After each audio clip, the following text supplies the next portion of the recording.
धाम के रक्षा करने वाले जो है प्रभुपाद की जो है हमारे पंडित लोग ही होते हैं। ये हम कोई नए नहीं आपसे संपर्क में जुड़ रहे हैं, दादा परदादा से चला आ रहा है। हमारे पास इतना मोटा आज भी खाता रखा हुआ है, कलकत्ता हेडक्वार्टर्स नदिया मायापुर चैतन्य मठ। आजी आजी आजी बहुत अच्छी बात है।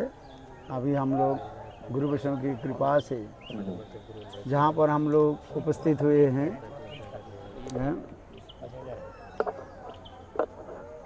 इसके नैमिषारण्य कहा जाता है। बहुत ये तीर्थ स्थल है जहाँ पर ऋषि मुनियों की ये तपस्या स्थली है। आप लोगों ने अभी श्रवण किया। इसके जहाँ पर हम लोग बैठे हुए हैं ये चक्र तीर्थ है। ये चक्र तीर्थ के बारे में भी आप लोगों ने श्रवण किया। श्रीमद् भागवत में प्रथम स्कंध में चौथे प्रथम अध्याय और चौथे श्लोक में भी इसके वर्णन होते जा रहे हैं। जैसे हमारे पंडित जी ने बहुत सुंदर रूप में बताया। यहाँ पर अनेकों कथा भी है। कल्पभेदेषु हरि कथा, विभिन्न कल्पों में विभिन्न प्रकार लीला हुई। इसके नाम रखा गया, क्या नाम रखा गया? नैमिषारण्य का। नैमी का मतलब हाँ, सल चक्र का पलक और आरणी पहले का था। इससे जो है यहाँ पर जो है एक प्रकार जो है वृक्ष था, निमिष वृक्ष कहा जाता है। वो अत्यंत घना जो है, मैंने क्या बोलते हैं, हाँ, वो हरी हरी होता है। इसलिए नाम से भी, उस नाम से भी इसमें कहा जाता है नैमिषारण्य और कहा जाता है, नैमिष अरण्य कहा जाता है। बहुत सुंदर ये समस्त वृक्ष घना जो है। और विशेष करके उस समय यहाँ पर बारिश होती थी। जैसे अभी हम लोग जब आ रहे हैं, देखा चारों तरफ कैसे हरी भरी हुई। ठीक उसी समय जो है ये स्थान इतने सुंदर मनोरम था। मुनि लोग भी विचार करने लगे कि ऐसे कोई ऐसे पवित्र स्थान हो जहाँ पर हम भजन कर सके। इसलिए यहाँ पर मुनि ऋषि को स्थान है।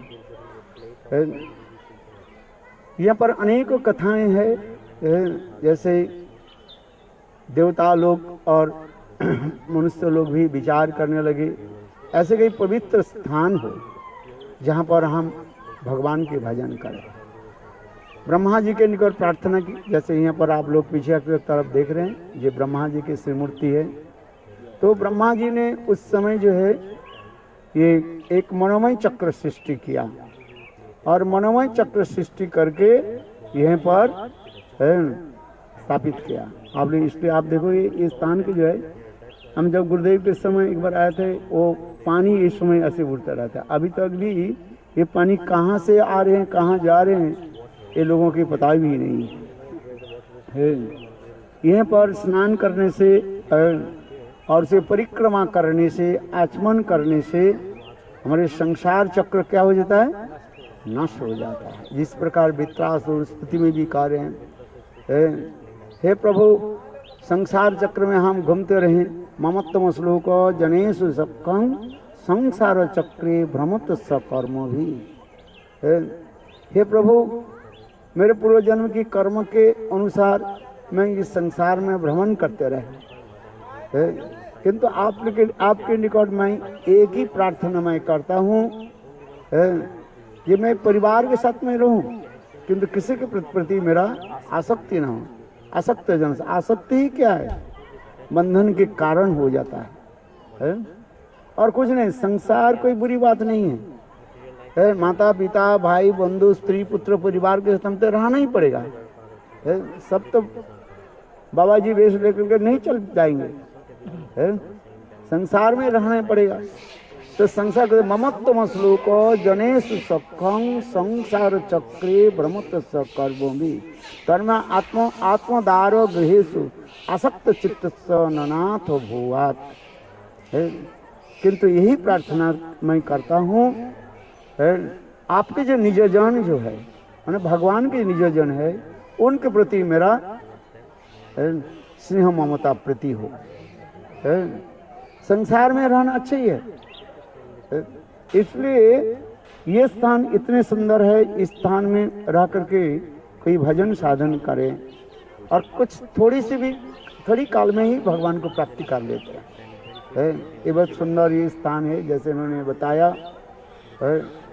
ये विशेष करके श्रीमद् भागवत की कथा जो सत्र जो है काल में बताया था, ये अनेकों स्थान में भागवत कथा तो हुई, किंतु हमारे श्री भक्ति सिद्धांत सरस्वती प्रभुपाद कहते हैं भागवत के 3 जो है सत्र है, ये 3 स्थान विशेष प्रसिद्ध है। एक है बद्रीनारायण, हम जाते हैं सरस्वती नदी के तट पर, जहाँ पर व्यास और नारद संवाद है, नारद व्यास संवाद कहा जाता है। संग व्यासदेव जी सारे पुराणों की रचना किया और वेद पुराण उपनिषद रचना करके भी उनके मन में भी शांति नहीं मिली। तो उस समय संग नारद ऋषि उनके निकट प्रकट हुए और नारद ऋषि के दर्शन करके वेद कृष्णदेव प्राण वेद व्यास अपने आसन से उठे और उठ करके प्रणाम किया।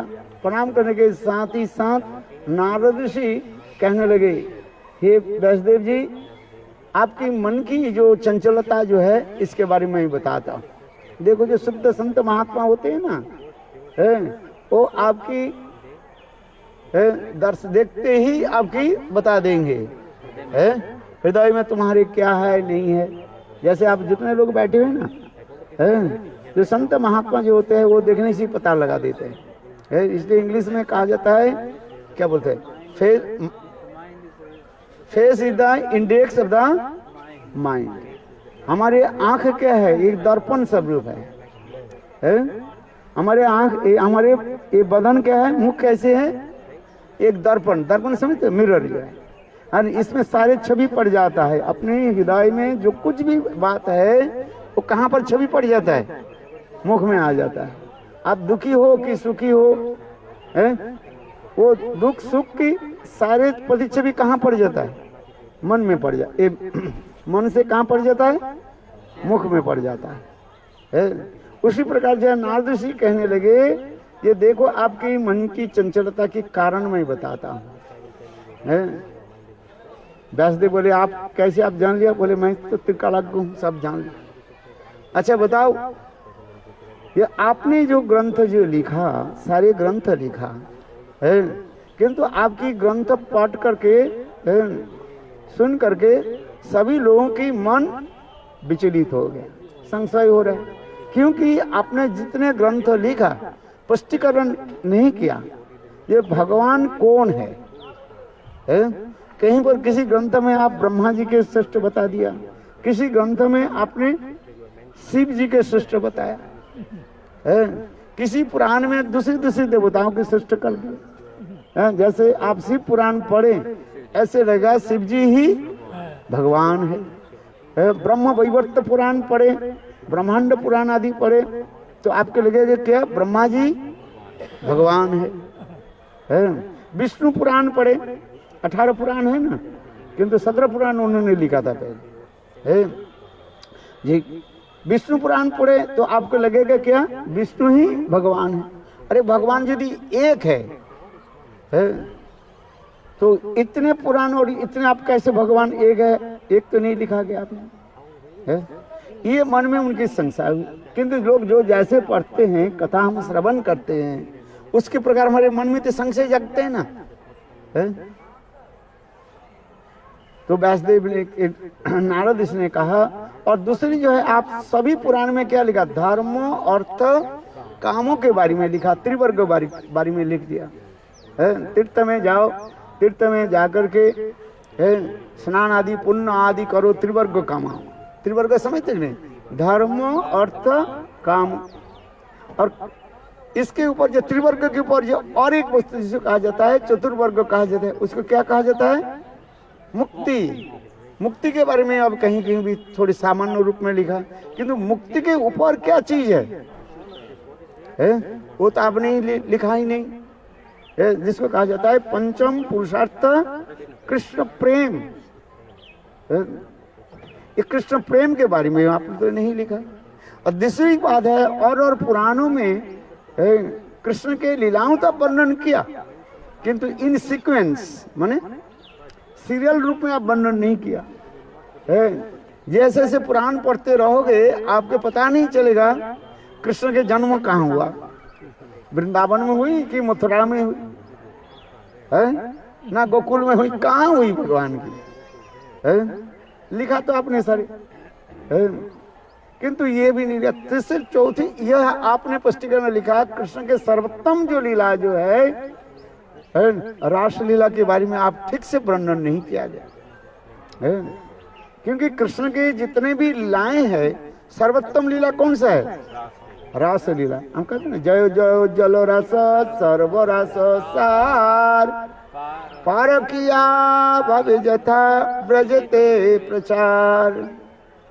कृष्ण के जितने भी लीलाएं जो है सर्वोत्तम लीला कौन सा लीला है? रास लीला। उस रास में कौन प्रवेश करेंगे? सभी रास में प्रवेश कर, तो रास की महिमा क्या रहा है? बात ये सही है कि नहीं है? और रासस्थली में विशेष करके सबकी महिमा वर्णन करते जा रहे हैं। रासस्थली में विशेष करके जो है गोपियों की महिमा विशेष करके होती है, और उस गोपियों में सर्वश्रेष्ठ कौन है? श्रीमती राधा रानी। किंतु आपने इसको जब पुष्टिकरण नहीं किया, जैसे गर्ग संहिता में भी वर्णन है, रासलीला की कथा में वर्णन है और पुराण में वर्णन है, किंतु राधा जी की जो सर्वोत्तम प्रेम महिमा आपने वर्णन नहीं किया।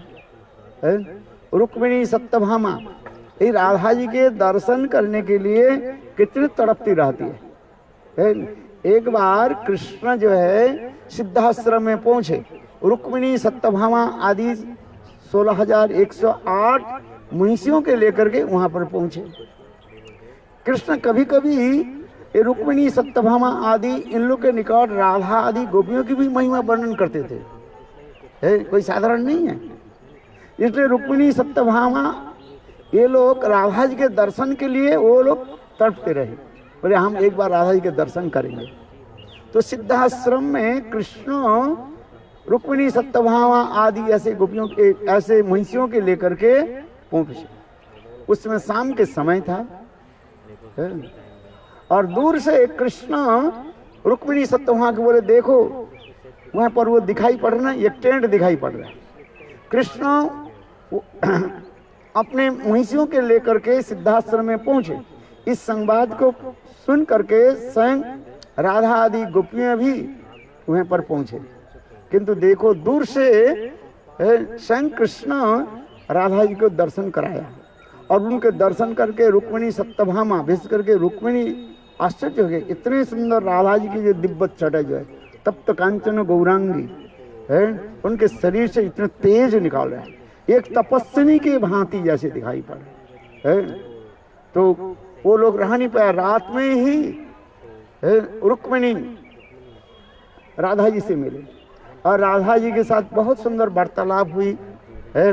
दीनहीन होकर के राधा जी रुक्मिणी सत्यभामा की भी प्रशंसा दी और वो लोग विचार करने लगे, देखो हम लोग अपने के जो अभिमान करते हैं, हम कृष्ण के जो है पटरानियां हैं, किंतु वो राधा जी की महिमा है, जो स्वयं कृष्ण जो राधा जी की महिमा वर्णन करते थे, आज हम साक्षात रूप में दर्शन किए। इसके पश्चात देखो रुक्मिणी देवी ने किया कि थोड़ा गर्म दूध जो है गर्ग संहिता में वर्णन है, गर्म दूध है ना, और गर्म दूध राधा जी को दिया।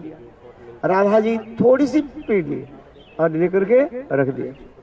इसके पश्चात जो है रुक्मिणी सत्यभामा आदि राधा जी की ऐसे जैसे महिमा दर्शन करके जब कृष्ण के पास अपने टेंट में पहुंचे तो कृष्ण बिस्तर पर बिछोने पर लेटे हुए थे।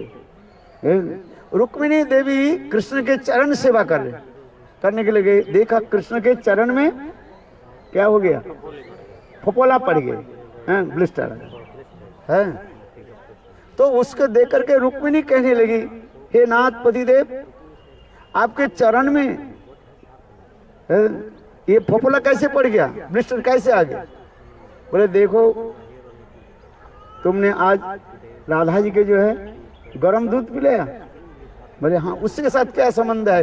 पैर के साथ क्या संबंध है?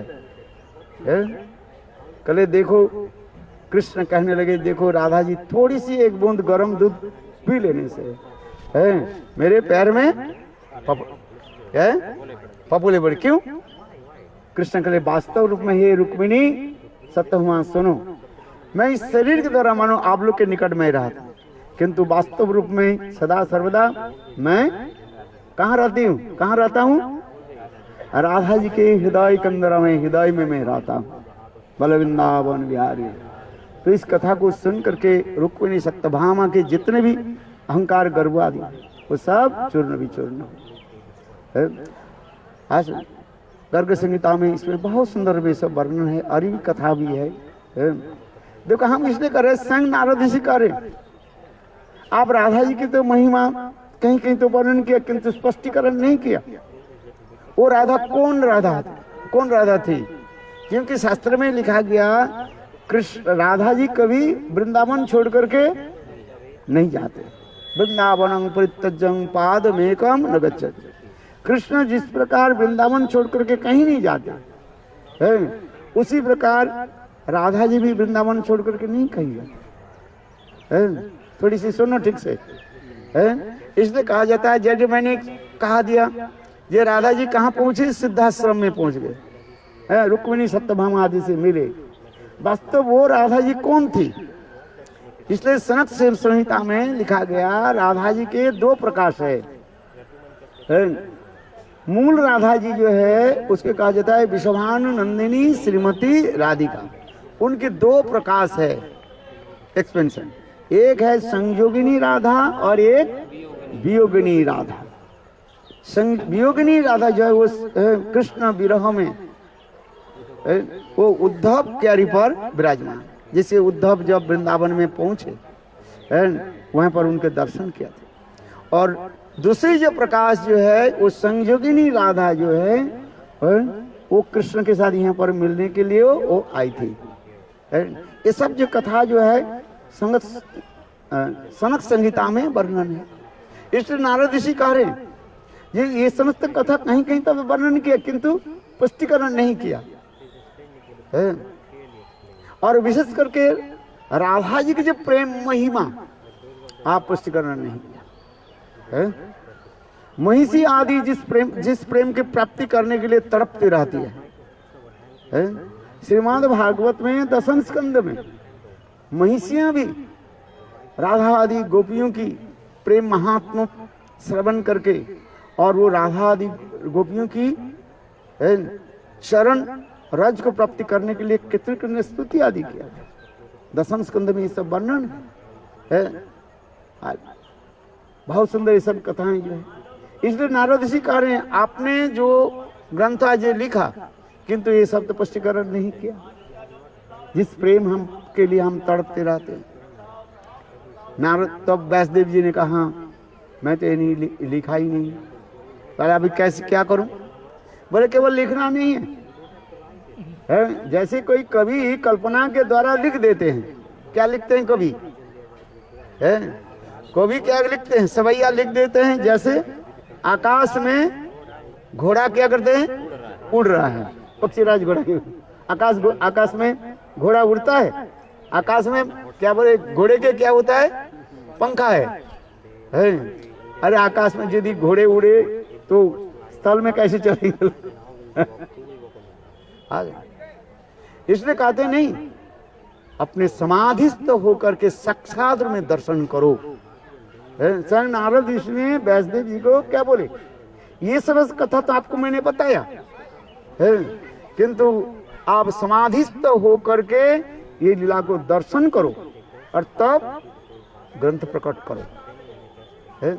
तब नारद ऋषि की कृपा से व्यासदेव ने समाधिस्थ हुए।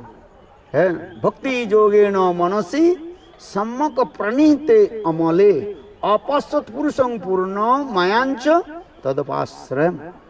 देखो व्यासदेव जी साक्षात रूप में समाधिस्थ हो गए और समाधिस्थ होकर के कृष्ण के सारे लीलाओं को दर्शन किया। जैसे आजकल लोग ग्रंथ लिख देते हैं, जो मन में आ गया वही लिख दिया, सबाइया जो आ गया बोलते जा रहे हैं, समाप्त तो नहीं हो रहे हैं। किंतु वास्तव रूप में क्या है? समाज अपने अनुभव है, सेल्फ रियलाइजेशन, आत्म अनुभूति नहीं हो।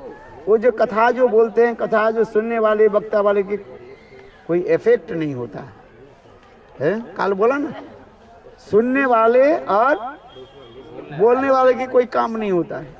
इसलिए कहते हैं समाधिस्थ, स्वयं वैष्णदेव जी समाधिस्थ होकर के कृष्ण की सारी लीलाओं के दर्शन किए। व्यास और नारायण स्वयं, व्यास संग नारायण स्वरूप है, उसके सक्तावेश अवतार कहा जाता है। ज्ञान की सारे शक्ति को स्वयं भगवान ने क्या की, उसमें संचारित कर दिया।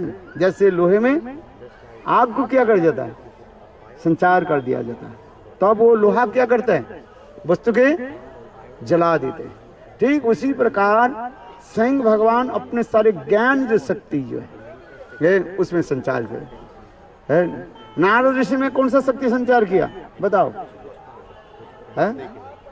अरे भक्ति, भक्ति के संचार कर। एक इसलिए कहते सब अवतार कहा जाता है, ज्ञानावतार, आवेश अवतार, सक्तावेश अवतार, सक्तावेश अवतार, अनेक शक्ति के जो है प्रवेश।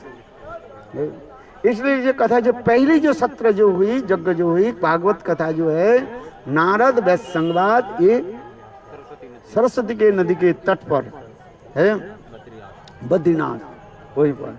दूसरी सत्र जो हुए, जिस कथा जो आपने बताया, एक सुख परीक्षित संवाद, ये गंगा के तट पर हुई है, सुखताल में है, बहुत सुंदर दिव्य स्थान है। तीसरी जो श्रीमद् भागवत की ये कथा जो हम जो श्रवण कर रहे हैं, वही श्रीमद् भागवत की कथा कहाँ पर हुई? यही नैमिषारण्य में। ये कौन सा नदी है यहाँ पर? गोमती नदी। अभी जाएंगे ना हम लोग, निकट में ही है, बहुत सुंदर पवित्र नदी है। जितने भी कथा जो हुई है नदी के तट पर, पहले जो सरस्वती नदी के तट पर, दूसरी गंगा नदी के तट पर, ये तीसरी जो सत्र जो कथा जो है कहाँ पर हुई? ये गोमती नदी के तट। यहाँ पर जाओगे ना, गोमती नदी आप है, ये गोमती नदी के तट पर जो है, जहाँ पर यही ऋषि मुनि ऋषि लोग जो है ये समस्त ऋषि मुनि लोग एकत्रित हुए। और श्रीमद् भागवत में प्रथम स्कंद प्रथम अध्याय और चतुर्थ श्लोक में भी नमिषे नैमिषारण्य, ये स्थान पर जो है ऋषि लोग प्रातः काल में जो है हवन आदि करके बैठे, क्योंकि अनेकों साल तक यज्ञ आदि कर रहे थे, किंतु इतने समय सुत गोस्वामी पाद प्रकट हुए। सुत गोस्वामी पाद जब प्रकट हुए, तब समस्त ऋषि लोग अपने अपने अपने आसन छोड़ करके और सुत गोस्वामी पाद के जो है ऊंची आसन पर बैठाया है, और बैठा करके उनको 6 प्रश्न पूछा था। कितने प्रश्न? काल बताया था ना, कितने प्रश्न पूछा था? किनको याद है? याद है तुम? आप बताओ, पहले प्रश्न क्या था? जीवों की सर्वोत्तम जो है श्रेय किसमें हो, इसके बारे में हमें बताइए। 2 वस्तु होता है, एक श्रेय है और एक प्रिय है। प्रिय किसको कहा जाता है? इस सांसारिक वस्तु जो प्राप्ति, धर्म अर्थ काम, इसको कहता है प्रिय वस्तु कहा जाता है? आज समझिए, इसको क्या कहा जाता है? प्रिय। हमारे मन में जो अच्छा लगता है उसके कहा जाता है प्रिय वस्तु कहा जाता है। प्रिय है, खाना पीना सोना है, ये तक भी, मुक्ति तक भी उसमें आ जाता है, आत्म सुख होता है उसमें है, ये सब किस में आ जाता है? प्रिय में आ जाता है। श्रेय वस्तु किसके कहा जाता है?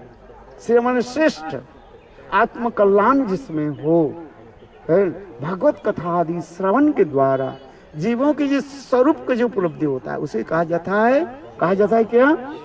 श्रेय कहा जाता है। श्रेय प्रेयश्च श्लोक में वर्णन करेगा। इसमें हमें इसके बारे में बताइए। इसके उत्तर देखो, 6 प्रश्न किया, पहले प्रश्न में की तो उत्तर भी दे दिया है। अर्जुन, ये श्रेय वस्तु, प्रिय श्रेय वस्तु क्या है? न एकमात्र भागवत भक्ति है। कर्म ज्ञान योग आदि के द्वारा जीव की चरम कल्याण नहीं हो रहा है। इसलिए कहते हैं भक्ति ही हमारे श्रेय कहा जाता है। अभी भक्ति के द्वारा भगवान का हम प्राप्ति कर सकते हैं। भक्ति रेव नयति भक्ति रेव दर्शयति है। भक्ति बस भगवान भक्ति के द्वारा वशीभूत हो जाता है। भक्ति हमारी चरम साध्य वस्तु भक्ति हम प्राप्त कर सकते हैं। और दूसरी प्रश्न था क्या,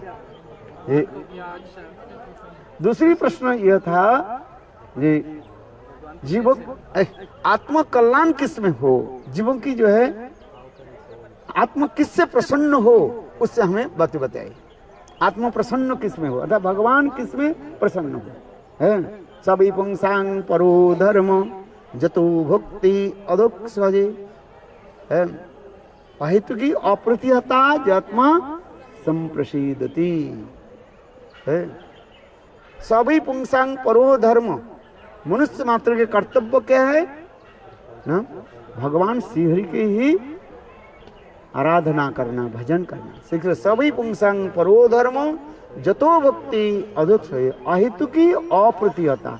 भक्ति कैसे होनी चाहिए, सेवा अहेतु की होनी चाहिए, हेतु नहीं। आपने 2 पैसा दिया और थोड़ा सामान खरीद लिया, दुकानदार के साथ क्या संबंध है, कुछ है? कुछ नहीं है। वो तो केवल बिजनेस हो गया है। किंतु भक्ति कैसे है, अहेतु की होनी चाहिए, हेतु नहीं हो, अहेतु की भक्ति हो। ये सभी पुंसांग परो धर्म जतो भक्ति अदोक्ष अहेतु की और अप्रतिहता। अप्रतिहता माने इनसेसेंटली, किसी प्रकार जो बाधा सृष्टि न हो है। जैसे गंगोत्री से गंगा प्रकट होकर के कल कल करते हुए जैसे नीचे आ करके समुद्र के साथ मिलते, ठीक उसी प्रकार भक्ति कैसे होनी चाहिए, शुद्ध सत्व में। अन्नाभिलाषिता सुन्नं ज्ञान कर्म धनवृतम आनुकूल्येन कृष्णानुशीलनम भक्तिरुत्तमा। उत्तम भक्ति में कहा है, शुद्ध भक्ति कहा है। भक्ति उसी प्रकार होनी चाहिए है। तीसरी प्रश्न क्या था, स्वयं भगवान कृष्ण है श्री हरि जिस कारण से देवकी और वसुदेव के आश्रय करके प्रकट हुए, उसके कथा में श्रवण कराई है। और चौथा प्रश्न यह था, स्वयं भगवान श्री हरि के जितने अवतार आदि जो है, मत्स्य कुर्म वराह नृसिंह आदि सब भगवान के क्या है, सब अवतार है। ये तो भी भगवान रामचंद्र कृष्ण के अवतार माना जाता है। और स्वयं कृष्ण क्या है, अवतारी है। ऐसे भगवान श्री हरि के जो है यानी कृष्ण के जो है ऐसे लीला कथाओं को हमें श्रवण कराइए। पांचवा प्रश्न यह था, ये है भगवान की अनेकों लीलाओं कथा को जो हमें श्रवण कराइए है। वात्सल्य वात्सल्य माधुर्य रसों की कथा श्रवण कराइए। और छठवां प्रश्न यह था, भगवान श्री हरि माने कृष्ण है, दापर युग के अंत में जब अपने सधाम में चले गए है, तब जो है ये धर्म किसको आश्रय लिया है। क्योंकि भगवान जब चले जाते हैं तो धर्म कहाँ रहते हैं है? उस धर्म के उसके बारे में हमें श्रवण कराइए। ये छठवां प्रश्न है। सदाओं पर गति, भगवान जब नित्य धाम में जब चले गए और धर्म किस आश्रय करके रहा है, कलियुग में धर्म किसका आश्रय करके रहा ना, यह भागवत धर्म है। भागवत धर्म, भागवत की आश्रय करके धर्म विराजमान है। एक होता है ग्रंथ भागवत, एक है भक्त भागवत। याद रखना कितना भागवत है, 2 भागवत कहा गया। एक ग्रंथ भागवत जो हम जो द्वादश स्कंध युक्त श्रीमद् भागवत जो अध्ययन करते हैं, श्रवण करते हैं, उसे कहा जाता है ग्रंथ भागवत का है। और दूसरी जो है भक्त भागवत, भक्त भागवत की आश्रय करना है। क्योंकि जब तक भक्त भागवत के हम आश्रय नहीं करें वास्तव भागवत का हम अनुभव कर नहीं पाएंगे। इसलिए शास्त्र में कहा गया भक्त भागवत के आश्रय करो, जहाँ भागवत पढ़ो वैष्णव स्थाने एकांत आश्रय करो चैतन्य चरण। यदि भागवत की अध्ययन करना है तो भक्त भागवत के आश्रय, वैष्णव के चरण में आश्रय करो है। जब तक वैष्णव के चरण में आश्रय नहीं करोगे है, वास्तव में भागवत की जो मूल जो तात्पर्य जो है समझ नहीं पाओगे। किंतु भागवत की श्लोक जो है संस्कृत में है, अनेकों जो है अर्थ होता है आज अनेक अर्थ होता है, किंतु कौन सा अर्थ लेकर के कोई चलना है। इसलिए भक्त भागवत के आश्रय करके भागवत अध्ययन करना चाहिए, पढ़ना चाहिए। ये समस्त सारी कथा को आज शाम को बताएंगे। ये भक्त भागवत, ये जहाँ हम लोग जाएंगे यही ऋषि लोग यहाँ पर प्रकट हुए और संग नारद ऋषि की कृपा से व्यासदेव ने ये श्रीमद् भागवत यहाँ पर प्रकट किया है और उसमें पुष्टिकरण कर दिया। ये नारद ऋषि ने कहा ये तुमने लिखा ही नहीं, ये स्वयं भगवान कौन है? एत चंस कलापुंस कृष्णस्तु भगवान स, कृष्ण स्वयं भगवान, इसके इस भागवत में लिखो है। जैसे जैसे और भागवत की कथा आप लोग सुन रहे हैं, किंतु देखो श्रीमद् भागवत में क्या लिखा गया, एक मात्र कृष्ण ही स्वयं भगवान और वही स्वयं भगवान कृष्ण गोपियों के प्रेम के द्वारा संग वशीभूत हो गए, भक्त के प्रेम के द्वारा वशीभूत होकर के कैसे लीला आदि करते जा रहे हैं। देखो माँ जसोदा के प्रेम में वशीभूत होकर के गोपाल भाग रहे हैं और उसके पीछे पीछे माँ जसोदा लट्ठी लेकर के दौड़ रहे हैं। नमामि सारम सच्चिदानंद रूपं लसद कुंडलं गोकुले भ्राजमान जसोदाभियोलु खलाब्दावमान परामृष्टमतं तत द्रुत गोपा रुदन्तं मूर्नेत्रं जुगमामृजान्तं कराम्बुज जुग्मेन सातंक नेत्रं मुहूर्षासकाम्प श्रीरेखांक कंठ सितगै बदामो दरं भक्तिवदं नमामि सारं सच्चिदानंद रूपं लसद कुंडलं गोकुले विराजमान। कितना सुंदर है भाव। सत्यव्रत मणि पद्म पुराण में भी वर्णन किया और श्रीमद् भागवत में व्यासदेव जी ने कृष्ण का ऐसे सुंदर दामबंधन लीला को भी वर्णन किया है। इतने मधुर ये कथा जो है, ये दशम स्कंद युक्त श्रीमद् भागवतम भगवान के मंजू हास्य युक्त का मुखारविंद कहा जाता है। हमारे सारे अंगों के आप दर्शन करते, यदि मुख के हम दर्शन नहीं किया तो कोई अंग हमारे बेकार हो जाता है। हमारे शरीर के सबसे मुख्य अंग कौन सा है? ये चेहरा जो है। इस दशम स्कंद श्रीमद् भागवतम है, दशमे दशमम आश्रयम श्रीमद् भागवतम है। ये सब श्रीमद् भागवत जो लक्षण जो पुराण की जो लक्षण आदि बताया गया है, यही जो है विशेष करके 10 लक्षण युक्त श्रीमद् भागवतम। ऐसी कथा शाम को बताएंगे। अभी जो इसलिए ये समस्त स्थान है बहुत सुंदर है। यहाँ पर शुद्ध गोस्वामी पाद स्वयं कर रहे हैं। ये कथा जो मैं आपको जो सुना रहा हूँ, सुनो कादि ऋषि के कहने लगे, ये कथा मैं कहाँ से सुनी है? अपने गुरुदेव सुखदेव गोस्वामी पाद से श्रवण किया है। आज इसलिए कहा जाता है गुरु परंपरा प्राप्त, क्या बोलते हैं, वेदवाणी है। ऐसे नहीं है जहां से सुन लिया बोल दिया है, 2 4 5 चौपाई यहाँ से सुन लिया उधर से बोल दिया, ऐसे नहीं।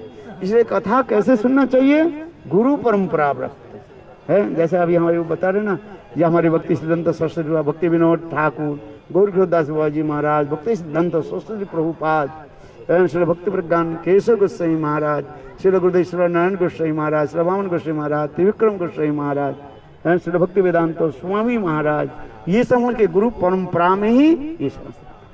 भागवती कथा जो है ये बहुत सुंदर कथा है, ये पवित्र ये स्थान है, विशेष करके प्रेम की महिमा भागवत में, इसलिए कहता है रस और रसमालयम मोरो रसिका भूवि भावुक है। इसलिए हम लोग इस स्थान पर आए हैं, है देखो दिव्य स्थान है, यहाँ पर जो स्नान करें है, देखा ना ये चक्र में, बोले तुम्हारे स्नान करने से क्या होता है, तुम्हारे संसार चक्र नाश हो।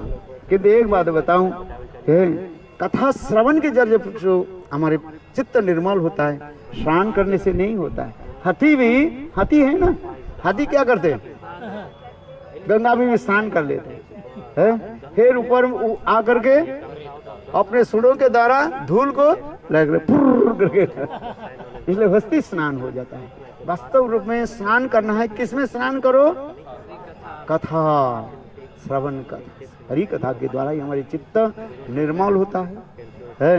ये बहुत पवित्र ये स्थान है। हम लोग आए हैं विशेष करके राधा आदि को, क्योंकि प्रेम महात्मा हम श्रवण करेंगे, जिस प्रेम महात्मा की प्राप्ति करने के लिए उद्धव आदि बड़े बड़े भक्त लोग अभी तक भी राधा कुंड के समीप कुसुम सरोवर और फिर ठीक कुसुम सर के दूसरी तट पर क्या कुंड, उद्धव कुंड, उद्धव आज तक भी वहीं पर तपस्या कर रहे हैं, उनकी भी प्राप्ति नहीं है। पांचों पांडव वही राधा जी के प्रेम प्राप्ति करने के लिए आज तक राधा कुंड में वृक्ष के रूप में, पेड़ के रूप में भी तपस्या की, किंतु अंत में कुछ नहीं मिला है। किंतु हम लोग यहाँ पर आए हैं, ये पवित्र स्थान है, इस स्थान पर केवल आने से ही चित्त निर्मल हो जाता है। ये सत्र भूमि है, यज्ञ के स्थली है, ये ब्रह्मा जी के तपस्या स्थली कहा जाता है। और विशेष करके जो है भगवान यहाँ पर प्रकट हुए, अनेकों कथाएं हैं, कल्प भेदेषु हरि कथा है। इस स्थान को हम दर्शन करें और फिर आगे जा करके हम लोग विशेष करके जो है व्यासपीठ भी है, अनेक स्थान है, विशेष करके हमें बहुत अच्छा लगते हैं, सुगति है। विशेष करके गोमती के तट पर जाओगे ना, है अभी तो यहाँ पर देखिए बहुत मका नदी बना था, किंतु जिस समय सुत गोस्वामी पाद सोनका आदि ऋषियों के निकट ये कथा श्रवण कराया है, इस समय से इतने सुंदर दिव्य प्रांगण भूमि था, इतने जे दिव्य है। आप जाओगे गोमती के नदी के तट पर जाओगे, आपके अपने आप चित्त निर्मल हो जाएगा। गोमती नदी के जल है उसके आचमन करने से, स्नान करने से पवित्र हो जाता है। देखो हम लोग जानते हैं, जब कहते हैं ना कोई गाय जब शरीर छोड़ देते ना, एक मंत्र हम उसमें भी करते थे उस समय बचपन से, बोले देखो मथुरा में जन्म लो, गाय को कहते हैं, जो गाय मर गया उसके जब क्या बोले हैं भगाड़ में जब डाल देते ना उसमें जो है हाथ में दुब की घास लेकर के पीछे होकर के मंत्र जप करते थे, बोले गोमती नदी के जल तुम पान करो, और मथुरा वृंदावन में तुम्हारे जन्म हो। देखो गाय के हम लोग ऐसे करके वहाँ पर जो है छोड़ देते थे, जो गाय मर जाते हैं उसके जल ये हमारी याद आ जाती है। गोमती नदी इतना पवित्र है कलियुग में, यहाँ पर ये भागवत कथा जो है समापन है। बोलो गोमती नदी की है। यहाँ पर ऐसे दिव्य स्थान है, पवित्र है, संत महात्मा यहाँ पर विराजमान होते हैं, देवता लोग भी यहाँ पर है, ब्रह्मा जी के स्थान है, स्वयं भगवान की ये दिव्य स्थान भी है। आगे की कथा हम श्रवण करेंगे। अब हम आगे चले उस स्थानों के दर्शन करते हुए फिर हम अपने कथास्थल में पहुँचे और जाकर के फिर शाम को कथा हुई। हाँ अब